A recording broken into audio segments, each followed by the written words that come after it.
Hello and welcome to the Whisky.com news on the 23rd of February 2026. We have a number of very interesting news. The first one is the Aberargie Distillery, and it's presenting its first single malt.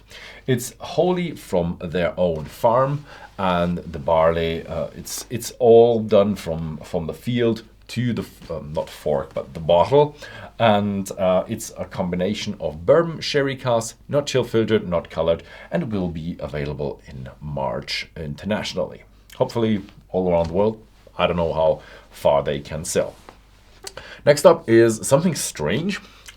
Ardbeg is doing a committee release, and they are doing kind of a core range. It's strange, sounds strange, but it works.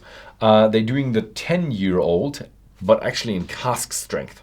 So this will be the next committee release, the 10-year-old in 61.7% ABV.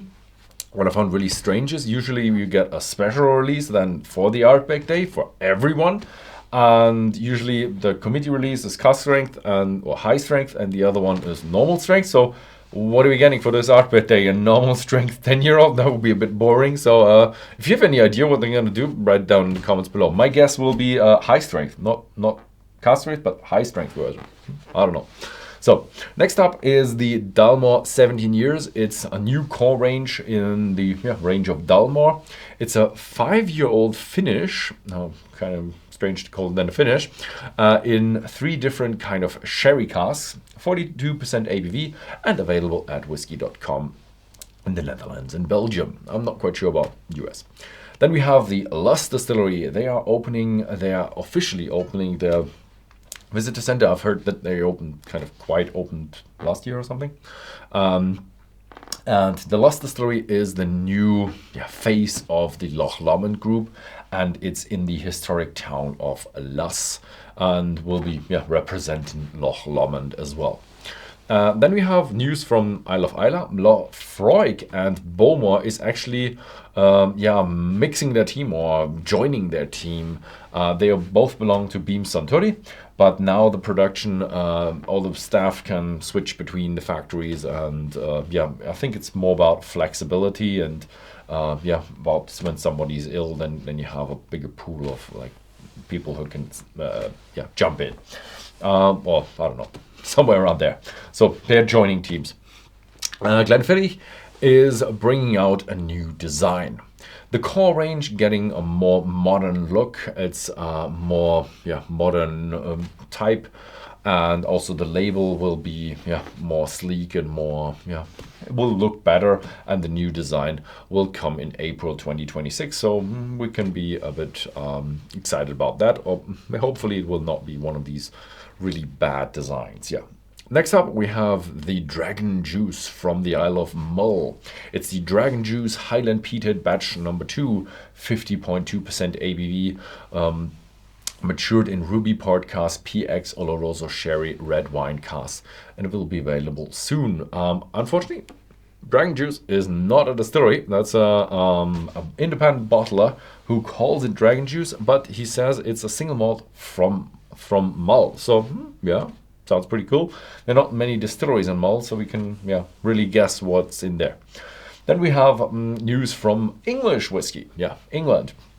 We have the London Distillery presenting their first 10-year-old single malt whiskey. It's the 10 times around the sun, limited to 220 bottles, not colored, not chill filtered.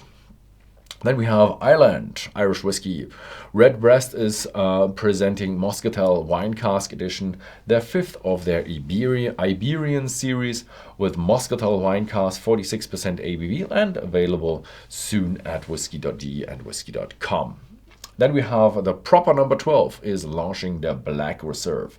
It's a variant with very, very hardcore charred casks, or heavily charred bourbon casks, 40% ABV. It's actually announced for the United States markets, but international markets will follow soon. Then, talking about the US, we have news from the US. We have Woodford Reserve Masters Collection Sweet Oak Bourbon. Sweet Oak Bourbon is one of the newest of their series. It was matured in Chinquapin oak casks, limited edition, and it will be available at Whisky.com as well. Then we have Four Roses being sold back to the United States. It was a bit of, there were rumors going around since 2025, and they got bought in 2002 from Kirin, which is a big beverage company, a Japanese beverage company with beer and water. And now they have been sold into the US by a company called Gallo, which is located in California. Then we have international news, the Indri Diwali Collection Edition 2025. It's a yearly coming edition, and it's a homage to the Hindu Diwali festival in masala casks, 58% ABV, and available at Whisky.com in Netherlands and Belgium.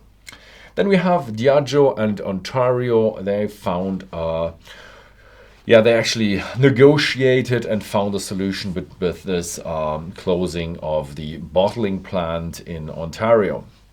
Diageo wants to close the bottling plant, and they will close the bottling plant, but they will pay 23 million Canadian dollars. So Crown Royal will have them in their portfolio of their state alcohol sales thingy. I don't know how alcohol is sold in Canada, but Canada is really restrictive. You're not allowed to ship any alcohol by post, for example. So they have to buy themselves into the market if they don't bottle there anymore. Or actually they do bottle, but I think at a different plant.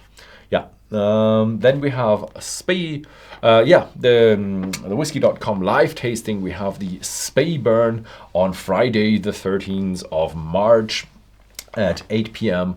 Central European Standard Time, and we have Jürgen Deibel, which is a pretty in the whiskey industry pretty famous German spirit expert. Let's call it that way. And you can buy your tasting sets from Whisky.com if you live in the Netherlands and Belgium and try it with us. So yeah, thank you very much for watching. See you next time.